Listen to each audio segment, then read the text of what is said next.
This KFAN podcast is sponsored by Builders and Remodelers, exclusive Twin Cities provider of Elements Windows. Get the highest quality windows at unmatchable value. Visit buildersandremodelers.com for more details. Time is precious, and so are our pets. So time with our pets is extra precious. That's why we started Dutch. Dutch provides 24/7 access to licensed vets with unlimited virtual visits and follow-ups for up to 5 pets. You can message a vet at any time and schedule a video visit the same day. Our vets can even prescribe medication for many ailments, and shipping is always free. With Dutch, you'll get more time with your pets and year-round peace of mind when it comes to their vet care. A wild win, 5-2 last night over the Vegas Golden Knights, and now lead that series 2-1. This is the Tennafitzgerald coming up at Camp Richard for the golf opener for the weekend, so he's out today. He'll be back on Monday. But I'm in today. Brandon Molesky, Tenna B, Brett Blakemore with me as well. And we're here for the next 3 hours. Obviously going to talk a decent amount of NFL draft today. Thor Nystrom from Fantasy Life will join us about a half hour from now. We have Lil B in at 1 o'clock. Program Password at 1:30. I'll be playing today with Lil B against Meat Sauce and Max Fuller. And then Meat Sauce is going to stick around for the final 2 segments today to talk about the NFL draft and what the Vikings did and everything else that's going on. But Brett, you're a Wild fan. I'm a Wild fan. We have a half hour here to talk a little bit of Minnesota Wild. So I figured we'd start with a little plus minus. Plus minus. And it's getting harder to find some minuses with the way the Wild have played the last 2 games. But we'll begin with plus. We talk about this every single playoff series for every single sport, right? That the old Dan Barrero verbiage of big knockers got to knock when the games are big. Our big knockers are knocking. They have knocked in all 3 games, and it happened again last night at XL Energy Center. Kirill Kaprizov scored twice, both on the power play. I know it's not good enough for Lavelle Neal, but he's now tied for the NHL lead in points in the playoffs so far, despite Lavelle just hating on him. Matt Boldy, good again. Goal and assist. He's 1 point back, tied for 4th in the NHL in points so far in the playoffs. Both those guys, 3 multi-point games to begin the playoffs. And Brett, how many times have we seen this over the years, right? We get into a playoff series, and it's the other team's got this for stars, and we don't have the stars. And we finally got Kaprizov here, but he's kind of doing it by himself.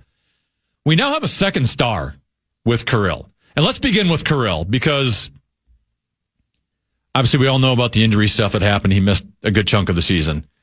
He came back with 4 games to go, jumped right onto the scene there, him and Eriksson Ek against San Jose. But then the 3 games after that, I thought, man, Kaprizov, he doesn't look this, especially in Calgary. the Hart Trophy caliber Kirill Kaprizov, it just didn't look like him. Just, maybe he was not fully back from his injury, or there's rust there, or even if he's back healthy, but he still just doesn't have the same strength, because he hasn't had time to build up the strength properly, looked a step slow, losing pucks uncharacteristically, getting knocked off pucks. And so I had a little bit of concern about him going into the playoffs, and let's face it, if you have concern, if Kirill is not Kirill, like this team is in trouble. This team's in trouble. And he's also been kind of a historically slow starter to start seasons or coming back from injury. Like he just can be a little concerning. But he's absolutely flipped the switch in the playoff series. And then there's Matt Boldy, who has been great. And let's face it, the reason the Wild are in the playoffs to begin with is because Boldy, to a certain extent, carried this team on his back towards the end of the series. And remember, they needed until the last game of the year to get into the playoffs, and he had the big goal late against New Jersey to force overtime, where they salvaged a point. He had the big third period against the Dallas Stars at home, where they were down 1-0 going in the third. He scores a huge goal on one of the best shifts of the year to tie the game. Then he scores the game winner in overtime. That ended up being a big 2 points. And now he's been great so far in 3 games. And I go back to, I'm sure you watched, Brett, the Four Nations face-off. Of course. That was a really good experience for Matt Boldy. Yeah. And for everyone who's watched Wild hockey, like, we've seen the skill in Matt Boldy. Like, he can score, he can distribute. But I thought that tournament specifically, where he was playing with the best of the best and going up against the best of the best, and it was the first time I've seen him try to have to play a little bit different style of hockey, right? Because you can't be turning the pucks over against those teams, and you got to play with a little bit more grit against those types of players. And you're a star here in Minnesota, but on that team, you might be a middle six forward who has to get in on the forecheck and force turnovers and back check. And all. I just feel like since that tournament, like his all-around game, he's always been able to score. He's always been able to distribute. Now he has like everything going. And I think last night was a good example of that. The goal he scores when they were down 2-1 at the time. I know Vegas fans can argue all they want whether that should have been an icing or not. Whatever, it wasn't called. The effort he put in to get there, forces the turnover, takes it to the net. He's getting to those areas more than maybe he did in previous years, which you need to do in the playoffs, right? I mean, last year in the playoffs, or 2 years ago in the playoffs, he stood on the perimeter. And then I also look at the third period last night. This team had to kill off multiple penalties. Yeah. Their first set of forwards they were throwing out on their penalty kill was Joel Eriksson-Ek and Matt Boldy. Boldy hasn't done a ton of penalty killing here. Now, he was always capable of it. He did in college. He did it in World Juniors. And he's good at it. And I know you don't want to put him out in the regular season. You don't want to put him out there all the time just because you don't want to risk injury and blocking shots and all that stuff. But he's got some size to him. He has reach. He anticipates passing lanes very well. And maybe the biggest key, because this is something this team struggled with, when he gets the puck in his own zone on a penalty kill, he has poise and figures out how to get the puck down the ice and ice the puck. And so I just think his all-around game is at a whole nother level, and we saw it last night. Yeah, I agree. How many times do you hear the commentary say, Matt Boldy, power move, which you would never hear him. Yeah. He would try to maybe dangle in front of a defense. He would just shield the puck and work his way around him. He did that a bunch of times last night. And I think in the Sharks game, you could literally, once Kirill came back, you could see like the weight just go off of his shoulder. He felt like he was just playing way more loose than he was when Kirill was gone because he doesn't have to carry the team anymore. He's a part of it. He's a huge cog, but he's not the only cog offensively. And you talk about him getting to the middle and driving to the net. Obviously, when he was drafted, there were a lot of Wild fans going, "Oh, you should have drafted Cole Caulfield." I was one of them. And, I like Boldy. And Cole's good. The argument for Boldy at the time by Wild management was, we feel like his style, his size would fit better basically in a playoff series. And I think we're starting to see that. He's been absolutely terrific. More plus minus regarding Wild Vegas Golden Knights Game 3. We'll do that next. But you got a little keyword contest over there, Brett? I do. The Fan and BigDeck.com want to give you a shot to win bonus bucks to the National Cash Contest. Head to KFAN.com. Enter the keyword Bills. The keyword is Bills. KFAN.com. Keyword Bills.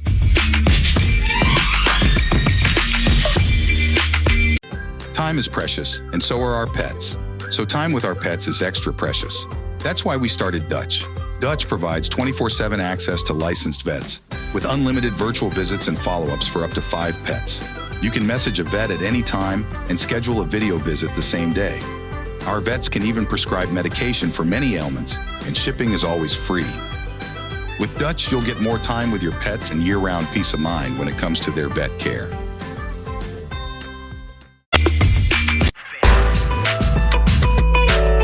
KFAN brings you the NFL Draft live. Join us for in-depth analysis, exclusive interviews, and real-time updates on all the picks. Don't miss out.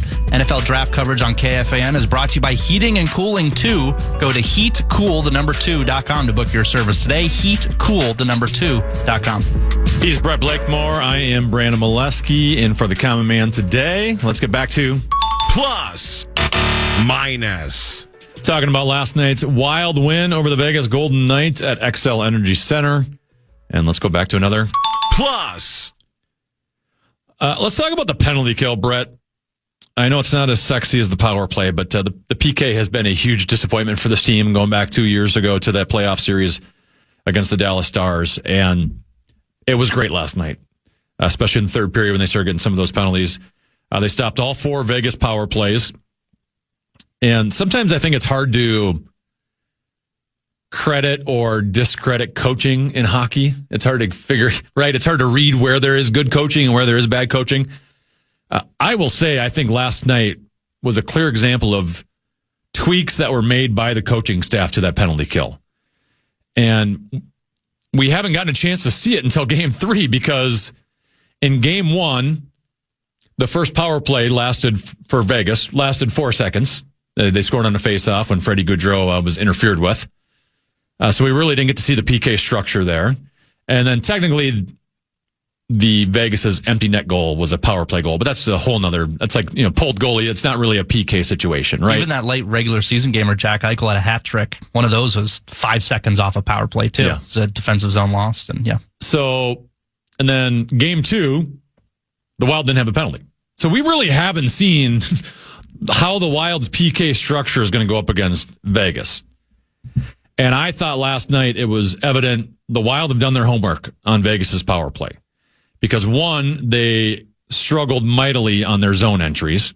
Jack Eichel kept trying to carry it over, pass it off to the side, and they were stuffing it basically every single time. And then just the penalty kill structure was different than anything in their own zone. It was different than anything they've done all season long. They had, their weak side forward lower and out even wider. He wasn't even in the middle of the ice. He was basically covering the opposite player on the flank for Vegas. And I have not seen that structure from him at all. Last night, it worked brilliantly. Now, I would also expect Vegas, now that they've seen that, because they hadn't seen that until last night, how they're going to make adjustments to that and whether the Wild's PK will be able to adjust. But at least for last night, it's hard to not see, the impact the coaching had on the PK. Obviously they executed too. I'm not taking anything away from the players. Well, when the broadcast cuts to Jack Eichel on the bench with an iPad trying to figure out what's going on in the power play, that's a good sign too. I also want to take credit for myself. And frankly, what they were doing was something I've never really seen. Like that would be like giving Alexander Ovechkin respect to the guy and like, we're not going to let this guy shoot over here. That's what they did. Mm-hmm. They took away that guy. Go ahead. Sorry. Well, I just wanted to toot my own horn briefly because last night I was running the socials and that first penalty for Foligno, I pre-wrote out the tweet, like Vegas score, power play goal, just because so I could hit send right when it happened. And guess what? Look at you. It didn't happen. So I'm like, all right. Next penalty. Negative. Well, next penalty, do the same thing again. Now I'm like, well, it's working. So I write out the tweet anyways, even though I never sent it. Kept doing it the whole game. So I'm just saying there might be some jinx aura going on right now. Yes, I'm sure your pre-social media preparation is really what changed around the entire. No. The history of Minnesota sports is in your hands. Yeah, tongue firmly in cheek. Yeah. Plus, if you're going to have a good penalty kill, your best PK guy has to be your goalie, right? And Philip Gustafson, spectacular again last night. Now, that Pietrangelo goal, that might be the softest goal we've seen Gus give up all year. Yeah. Right? I mean, just a slap shot, no screen, no deflection. It looked like he was set up for it, and then he opened up. I don't know what he was doing there. But that being said, soft goal, the way he overcame that, didn't let that be the story of the night. And he came up with some massive saves. 30 saves on 32 shots last night. When the Wild were up 3-1 in the second period, he did get a piece. He got his glove on that Howden breakaway. The shot ended up hitting it. It looked like live. It just went directly off the post, but he actually got a piece of that to go off the post. Also made a huge pad save when it was a 2-goal lead late on Stone, right on the doorstep. Got his pad on that one. That was right before the Foligno empty netter. So far in the playoffs, .922 save percentage, 2.35 goals against average. And we talk about the big knockers are outplaying Vegas's big knockers because, by the way, their top line has 0 points in this series. Jack Eichel's a -5. Mark Stone's a -5. I don't know what happened to the defensive pairing of Theodore and McNabb, but they are -11 combined. So not only are our stars outplaying them, but then our goaltender is outplaying Aiden Hill as well. A hot goalie, as we know, can take you a long way in a playoff run. And if Gus plays at anywhere near that level the rest of the way, like I don't see why the Wild can't at least get out of this round. Can you start up a tweet that says no chance the Wild win the Stanley Cup? Can you write and then just draft it out and just wait and finish it out? Yeah.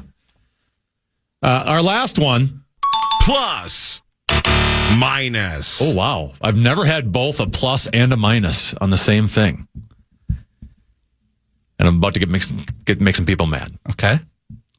I'm going to give a plus to the Minnesota Wild's crowd, the fans. But I'm also going to give them minus. a minus. The plus goes to, were you at the game last night? I was not. Okay. I was not, but you could hear through the television how bonkers and how loud it was there. I was seeing tweets from like national guys like, wow, XL is booming right now. Yeah. And even comments from the team after game, like even Gus said, we couldn't even like hear each other talk in the last 2 minutes of a game.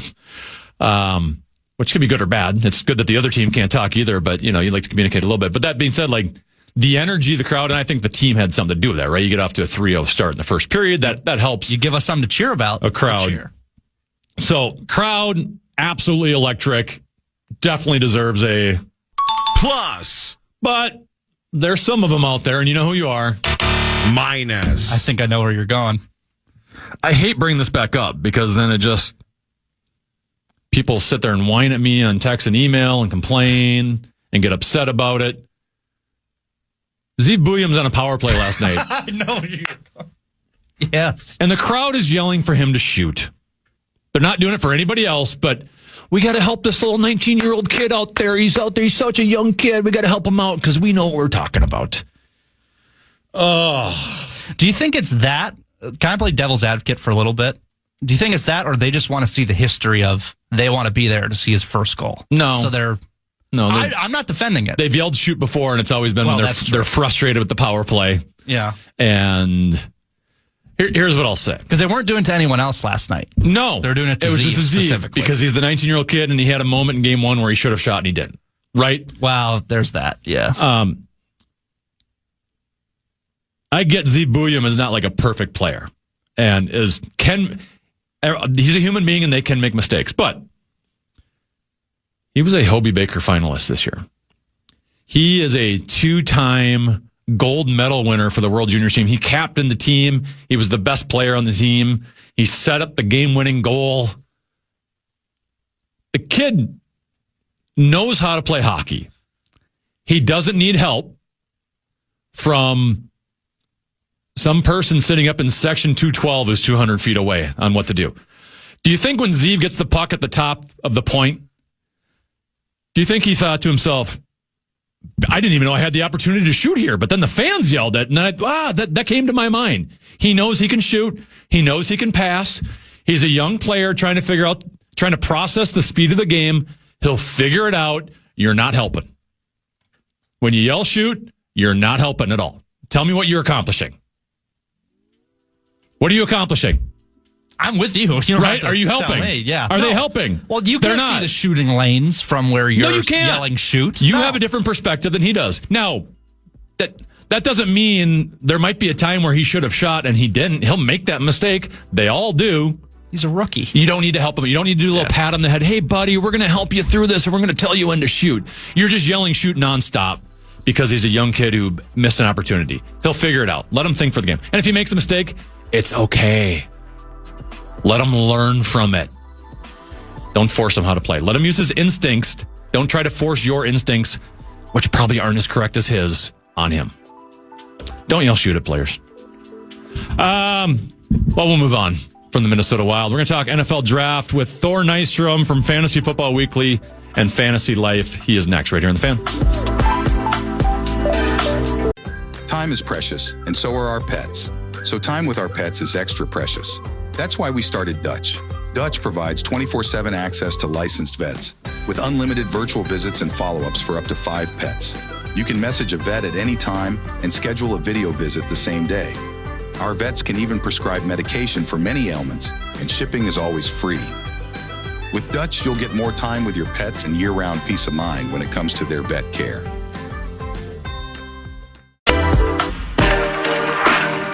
Game 3 is tonight, and what a better way to watch than with Carboni's Pizza. You can visit one of their 30-plus locations to enjoy delicious pizza and get ready for a Minnesota playoff run. Find your nearest Carboni's today at carbonispizza.com. Hey, welcome back to the Tennafitzgerald. Brandon Molesky in for the common man Dan Cole. The Vikings Stay at pick 24 last night. They drafted guard Donovan Jackson out of Ohio State. And we got to have our draft expert, Thor Nystrom from Fantasy Football Weekly and from Fantasy Life on with to chat about the Vikings and the NFL draft. Thor, how you doing? Long time no talk. I'm doing great, Brandon. How you doing? Doing good. I've been listening to all of your Fantasy Football Weeklies all leading up to the draft. So I love all your coverage and appreciate your time today. I know it's a busy couple days, busy couple months for you, but let's talk about the Vikings end of this first before we talk about all the other NFL draft stuff. The guy they got at number 24, Donovan Jackson, guard out of Ohio State last night. Your thoughts? Really, really like his game, and I think it's a good fit. Obvious day one starter at left guard for the Vikings, but a guy who has a prototypical frame, 6'4", 315. He's athletic, 96 percentile size adjusted athlete, former 5-star recruit, 3-year starter at Ohio State. Last year, they kicked him out to left tackle to take over for the Josh Simmons, the left tackle they had who got injured in October for the season against Oregon. And Donovan Jackson really stabilized an Ohio State offensive line that badly struggled a couple games after that. That was wildly impressive, him kicking out there and doing that. And just, he's going to play guard in the NFL, obviously for the Vikings, left guard immediately. But I really like his game. The length as well. He has the longest wingspan of any of the interior offensive line prospects at the top of this draft class. A very good pick for the Vikings. You know, I was reading Dane Brugler. He does The Beast for The Athletic, and his write-up on Donovan was, you know, his left tackle tape is actually better than his left guard tape. I wanted to know if you agreed with that, and how do these teams determine, you know, what a role for a player like that is going to the NFL when he's had success at multiple positions? It's hard to argue with that because he was lights out at left tackle. Now, it's a small sample, right? You're just talking about those games down the stretch. But what was that sample? It was the march of a team that went on to win the national title. So you were going through that gauntlet, and then the first college football playoff that was extended like this. And recall, Ohio State didn't have the bye, so they had to play 4 games. And in those 4 college football playoff games, believe Donovan Jackson at left tackle, again, having switched over there on the fly, believe he only gave up 2 pressures over those 4 games. And one of the dates that he had at 0 sacks as well. One of the dates there was with Tennessee and James Pierce, and he shut him down. Abdul Carter, put the clamps on Abdul Carter. So, I mean, again, wildly impressive that he even said yes. He definitely did not have to say yes. No one would have batted an eye had he not, but then to do it and then to play as well as he did, it's the reason the Buckeyes won the national title, in my opinion. From how the draft was playing out, I'm curious as to whether you thought the Vikings could have traded back and still got him. Obviously, there's risk in doing that, but I look at the trade the Giants and the Texans make, where the Giants give up a 3rd-round pick this year and a 3rd-round pick next year to go from 34 to 25. Have to imagine with the Vikings at 24, they could have gotten a similar deal, if not even slightly better. Do you think if the Vikings could have made a deal like that, they still could have gotten him at 34, or would he have been gone? I do not believe they could have traded down and gotten him. And that was sort of the situation that you got yourself into because of the environment that you were in, right? The offensive linemen in this class were getting pulled up the board, and then the interior defensive linemen were as well. Derek Harmon was the last of the top 4 consensus defensive linemen. He went to the Pittsburgh a couple of slots before that. And then when Gray Zabel went off the board to Seattle, all of a sudden, in those picks in between, really it's just Donovan Jackson left there for the offensive lineman who can immediately go in for you at left guard, where you can be comfortable about it, and you didn't have the audible option at interior defensive line. So that was sort of the issue. It turns out that they did have trade offers that had value. That you're mentioning the one that the next slot, that was a pretty solid value in that trade. It would have been a solid value for the Viking slot as well. And then the pick after that, terrible Terry Fontenot from the Atlanta Falcons, dipping into the future to try to save his job with the 1st-round pick. Yeah. But if you're Kwesi, and it was great value for the Rams, right? But if you're Kwesi and you accept that, you've already gone into this draft, you're already picked 4. If you accept that offer, even though it's good value, you're essentially punting this entire draft class, right? Which is a risk in and of itself. Even with the good value. So if you wanted the immediate starter, you had to take Donovan Jackson there. It was unfortunate the way that the board fell, but I thought the Vikings made the correct decision based on the way that it did. I think they punted most of the draft class last year. Is when they punted it. But it was hard not to look at that Rams deal and go, man, I know we want to do everything we can to help win this year, but that's just too enticing. I would have taken that deal. Yeah, I mean that would have been the one. I agree. If you were willing to do that, but yeah, in terms of the value, they got a great price for that pick. The Rams did, to bail out of that pick, and I was pretty surprised. We had the lack of movement during the first round, and then Jackson. But now this is different. Of course, this is way higher up the board. But all Jacksonville had to relinquish outside of their slot to get the best player in this class, in my opinion, by margin, was their first round pick next year, right? And then terrible Terry Fondos coming in and trading his for a late first round pick. But yeah, you absolutely could have considered that. But again, you wanted the day one starter. You had to stick and pick and that specific player. But I could see an argument the other way. Does Donovan Jackson start day one at left guard, or is Blake Brandel going to give him a run for a while? How do you evaluate the interior of that line here for the season? Donovan Jackson was the Vikings starting left guard the second that card was submitted. Yeah, he's your new starting left guard. I mean, I'm sure they will do, it's going to be a quote-unquote competition. Brandel's not going to win that competition. He ain't beating Donovan Jackson. Donovan Jackson, the last, missing piece there of this just crazy transformation of the interior offensive line this offseason. Kevin O'Connell obviously was very frustrated about that, in his postseason comments after the last two games there. And boy, did they go out and they fix that thing. They signed the two guys from the Colts for the big money, and then this was the last piece of it. The Vikings now have a top three offensive line in all of the NFL. And by the way, they also have depth. I think so, yeah. And they have depth there as well to cover themselves at the other positions, better depth than they've had in the past. Nasty offensive line. Just you've made a lot of strides there. Obviously, you like the pick. When they were at pick 24, is there anybody else you would have considered or would have rather have had over Donovan, or was that like the perfect pick by the Vikings?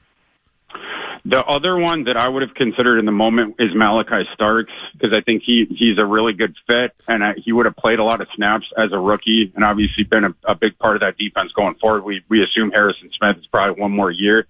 I would have considered him, but no problem with Jackson over him. Will Johnson is another name, of course, you can toss out, falling down the board. Collegiate teammates with J.J. McCarthy on that 2023 Michigan national title team. But there are medical concerns with him. Adam Schefter reported that it was a knee injury with him that was causing the fall down the board. And the scary thing about that is Will Johnson had something like 2 or 3 other lower body injuries just over the last year, right? He's had a hamstring thing. He had a toe thing. There's been all these different things. And then he tested poorly. And then his tape last year wasn't great, in part because he was playing through injuries. The 2023 tape was exceptional with him, but when you had to jive the other stuff, and then what exactly is Schefter referring to with this knee thing?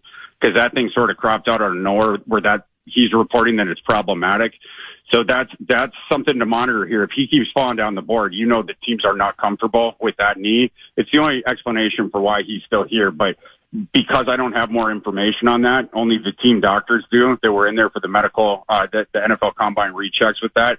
I can't necessarily disagree with the decision to go another direction. And by the way, I also kind of think Asante Samuel Jr. is coming here. And if that's the case, you don't need a cornerback. We're talking with Thor Nystrom of Fantasy Football Weekly and Fantasy Life. You can follow him at ThorKU on X. Let's talk about Jacksonville makes the big splash. They move up from 5 to 2. They draft Travis Hunter, wide receiver / cornerback out of Colorado.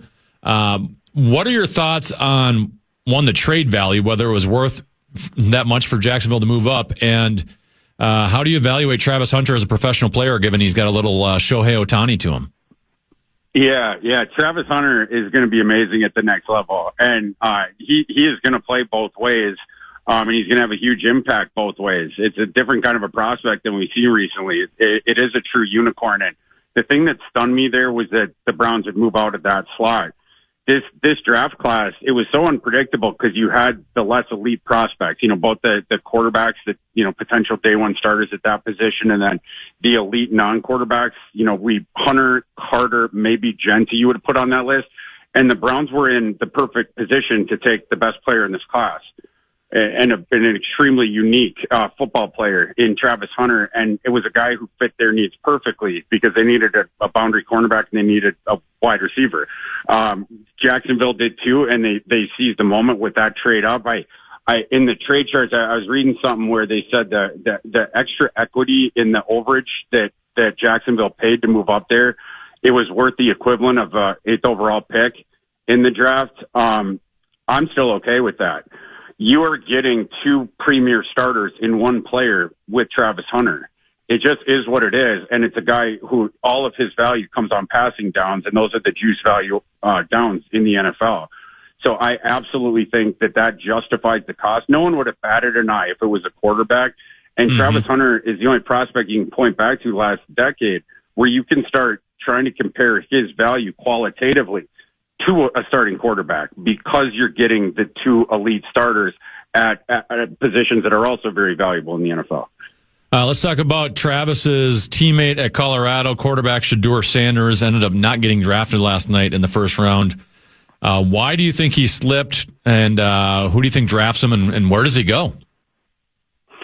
Yeah, there's obviously some trepidation around the NFL there, and I think some of it comes from coaching staffs that are on hot seats that are concerned. We take Shedeur, we start out slowly next year. The fan base is going to be outside the stadium with pitchforks, demanding that we get fired. And the other thing with him, there is some arm strength questions-ish, but they're not nullifying. We've seen guys with weaker arms get taken higher before. So I'll be interested to see where he goes today. There is a circus element that comes with the Sanderses and Shedeur, and obviously that caused a little bit, like I said, of trepidation, but I would expect him to go pretty early here. He is the betting favorite in the markets to be the 33rd pick. That's, it's relative, right? I mean, there's a lot of different darts out there. Certainly we haven't heard anything reported finite about that, but whether that be Sanders or whether that be Milroe would be my anticipation for the Browns at the top of the board. And if Sanders gets beyond there, Saints are interesting because they come up, I think, 7-8 slots after that. So that would be another one to monitor. All right, let's talk about the other selections in the NFC North, one at a time, if you could. How about Chicago? They draft Colson Loveland, tight end out of Michigan. I know there was another tight end that many thought higher of, so maybe a little bit of surprise that they went with Loveland. What are your thoughts on Colson Loveland going to Chicago? I thought it was a really interesting pick. Heading into last night, Tyler Warren was a 10-1 favorite to be the first tight end off the board, and Colson Loveland obviously pulls that upset with the Bears taking him. Don't necessarily think it's the wrong choice. It was an interesting decision, but Colson Loveland, he has the trump card of can line him up in the slot, line him up on the boundary, and he runs a full wide receiver's complement of routes.